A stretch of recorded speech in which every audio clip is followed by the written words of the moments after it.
Hello दोस्तों, आज हम स्टार्ट करने जा रहे हैं बहुत ही महत्वपूर्ण क्वेश्चन जो कि कंपटीशन के पेपर में पूछा जाता है इकोनॉमिक्स से संबंधित। तो चलिए स्टार्ट करते हैं। पहला क्वेश्चन हमारा है, यानी पहला टॉपिक जो है वो राष्ट्रीय आय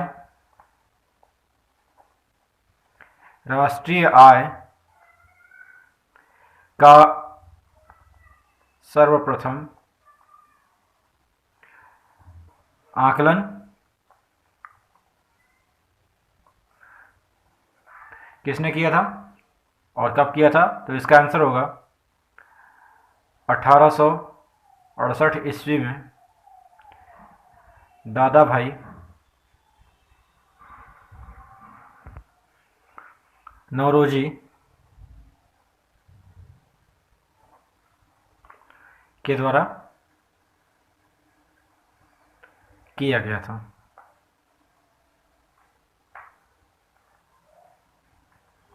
ठीक है, यानी राष्ट्रीय आय का सर्वप्रथम आकलन या अनुमान 1868 ईस्वी में दादा भाई नौरोजी द्वारा किया गया था। ठीक है, अब दूसरा हमारा टॉपिक जो है वो है वर्तमान में केंद्र या केंद्रीय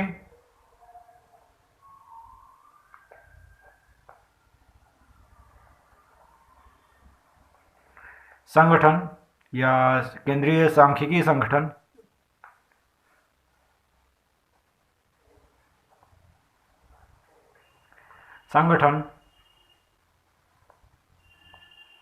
जिसे हम बोलते हैं CSO यानी सेंट्रल स्टैटिस्टिक्स ऑर्गेनाइजेशन, भारत में राष्ट्रीय आय का अनुमान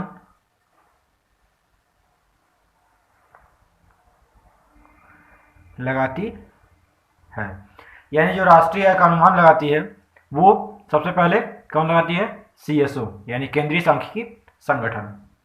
फिर इसके बाद तीसरा देख लेते हैं क्या है इंपॉर्टेंट। भारत में वित्त वर्ष कब से कब तक का होता है? 1 अप्रैल से 31 मार्च तक का होता है। ठीक है, फिर इसका चौथा इंपॉर्टेंट टॉपिक देख लेते हैं क्या है। GDP FC is equal to GDP MP minus उत्पादन कर प्लस अनुदान। यानी GDP-FC यानी goods gross domestic product of factor cost का जब अनुमान लगाना होता है या फिर गणना करनी होती है तो हम क्या करते हैं उसमें, वो किसके बराबर होता है उसको कैसे निकालते हैं। तो GDP-MP यानी gross domestic product of market price में से माइनस करते हैं उत्पादन कर को और अनुदान कर को उसमें ऐड कर देते हैं। ठीक है, तो हमारा क्या मिलता है? GDP-FC। इसके बाद देख लेते हैं पांचवा पॉइंट, केंद्रीय सांख्यिकी संगठन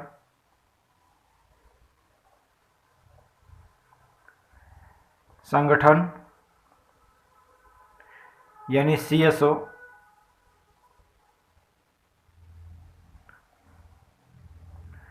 की स्थापना कब हुई थी? 2 मई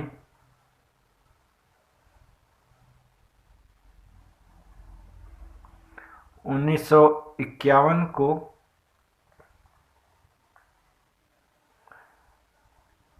स्थापित या स्थापना किया गया और इसका मुख्यालय कहाँ पे है? दिल्ली में। इसका मुख्यालय यानी हेडक्वार्टर कहाँ पे है? दिल्ली में। दिल्ली में स्थित है। इसके बाद देख लेते हैं नेक्स्ट हमारा क्या है। CSO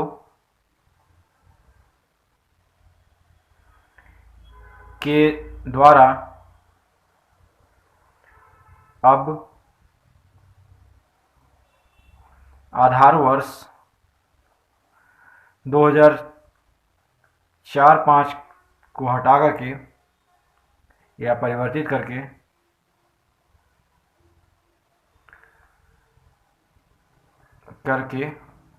2011 और 12 को कर दिया गया है। ठीक है। अब इसके बाद देख लेते हैं GNP। सातवां हमारा टॉपिक आज का है GNP। GNP की गणना कैसे करते हैं तो उसको देख लेते हैं। GDP plus X minus M। ठीक है। उसके बाद फिर देख लेते हैं इसमें पहले X क्या है और M क्या है इसको भी बताते हैं आपको पहले, नहीं तो क्लियर नहीं हो पाएगा। X इसमें है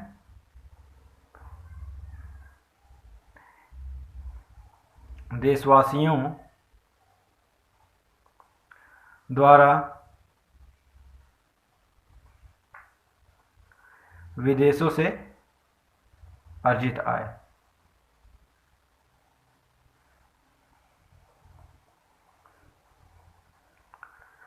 और M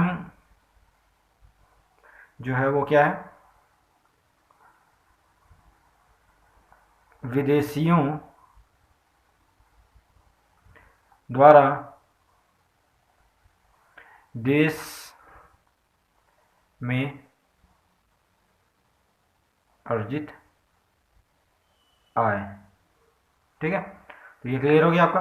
यानी GNP ग्रॉस नेशनल प्रोडक्ट जब हमको पता करना पड़ता है तो क्या करते हैं? GDP ग्रॉस डोमेस्टिक प्रोडक्ट में से इसमें से X को माइनस करते हैं। X हमारा क्या है? देशवासियों द्वारा विदेशों से अर्जित आय। इसको ऐड कर लेते हैं और इसमें से विदेशियों द्वारा देश में अर्जित आय को माइनस कर देते हैं। ठीक है। यानी GNP को जब पता करना पड़ता है GNP को, तो GDP में से विदेशों से प्राप्त आय को उसको अर्जित जोड़ लिया जाता है और विदेशियों द्वारा अपने देश में जो आय प्राप्त करते हैं वो उसको उसमें से माइनस कर दिया जाता है। इसके बाद हमारा नेक्स्ट टॉपिक है यानी नेक्स्ट पॉइंट हमारा है IMF यानी इंटरनेशनल मॉनेटरी फंड। IMF जिसको बोलते हैं, जिसे अंतर्राष्ट्रीय मुद्रा कोष बोलते हैं, दुनिया के देशों की रैंकिंग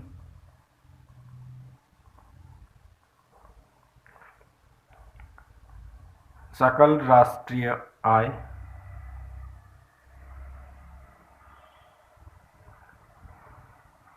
के आधार पर करती है। ठीक है। यानी IMF जो है अंतर्राष्ट्रीय मुद्रा कोष, वह दुनिया के देशों का क्या करता है? रैंकिंग जो करता है, ये कौन से रैंकिंग पे ये हैं, कौन से रैंकिंग पे दूसरे हैं, तो उनकी जो सकल राष्ट्रीय आय होती है उसे आधार मानकर उस देश की रैंकिंग करते हैं कि इनकी कौन सी रैंकिंग होनी चाहिए, कौन सी नहीं होनी चाहिए। इसके बाद हम देख लेते हैं हमारा नेक्स्ट टॉपिक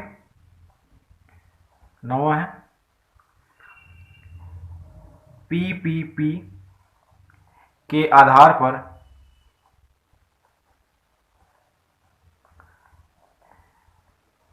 भारत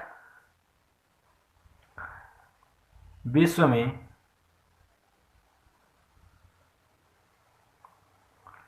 तीसरी रैंकिंग व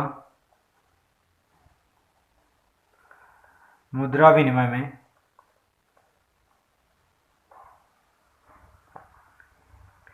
या मुद्रा विनिमय के आधार पर सातवीं सबसे बड़ी अर्थव्यवस्था है।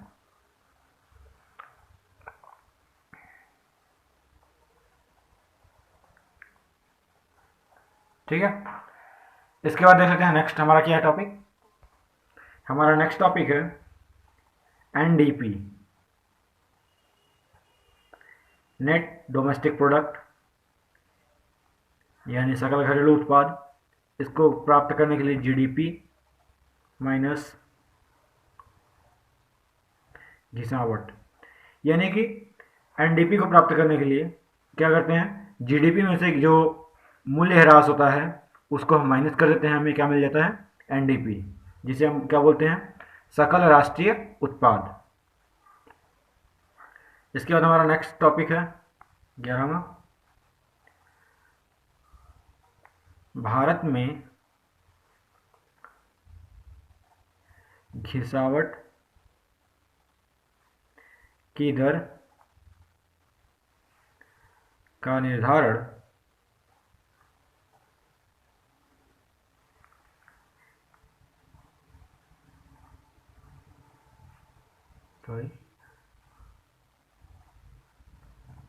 केंद्रीय सांख्यिकी संगठन या केंद्रीय वाणिज्य मंत्रालय, वाणिज्य एवं उद्योग मंत्रालय करता है। यानी भारत में जो घिसावट व्यय की दर होती है उसका निर्धारण कौन करता है, केंद्रीय वाणिज्य एवं उद्योग मंत्रालय। ठीक है, इसके बाद देख लेते हैं 12वां हमारा topic, NNP equal to GNP minus घिसावट। ठीक है, नेट नेशनल प्रोडक्ट, शुद्ध राष्ट्रीय उत्पाद को प्राप्त करने के लिए क्या करते हैं, जीएनपी में से, ग्रॉस नेशनल प्रोडक्ट में से क्या करते हैं, हम माइनस करते हैं किसको, घिसावट को। ठीक है, इसके बाद प्रति व्यक्ति आय कैसे निर्धारित करते हैं,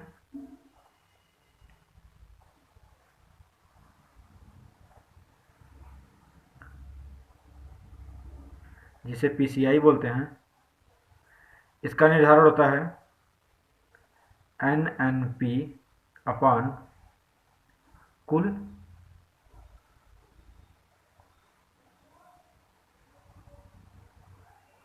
जनसंख्या। इसके बाद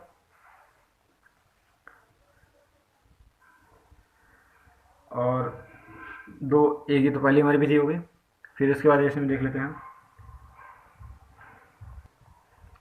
इसके बाद प्रति व्यक्ति आय की गणना करने के लिए कुछ और विधियां हैं, जिसमें से ए है उत्पादक विधि द्वारा,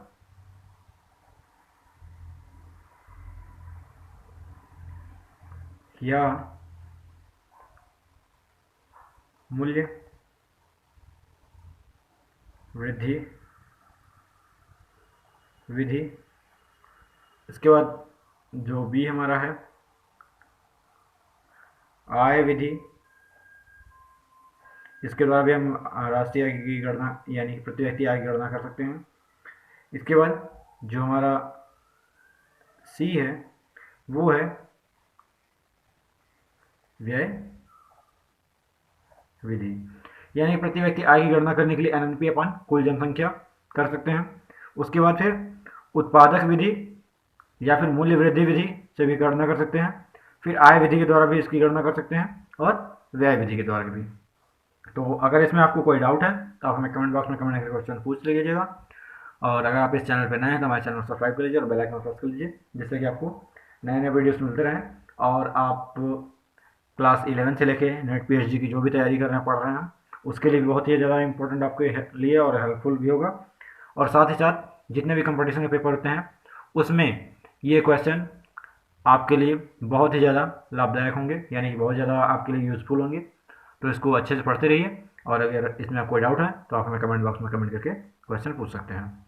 और अगर आपके कोई दोस्त मित्र या कोई भी हैं जो कि कंपटीशन तैयारी कर रहे हैं तो उनको ये वीडियो शेयर कर सकते हैं, जिससे कि आपकी साथ साथ उनकी भी तैयारी अच्छे तरीके से हो सके। Thank you for watching.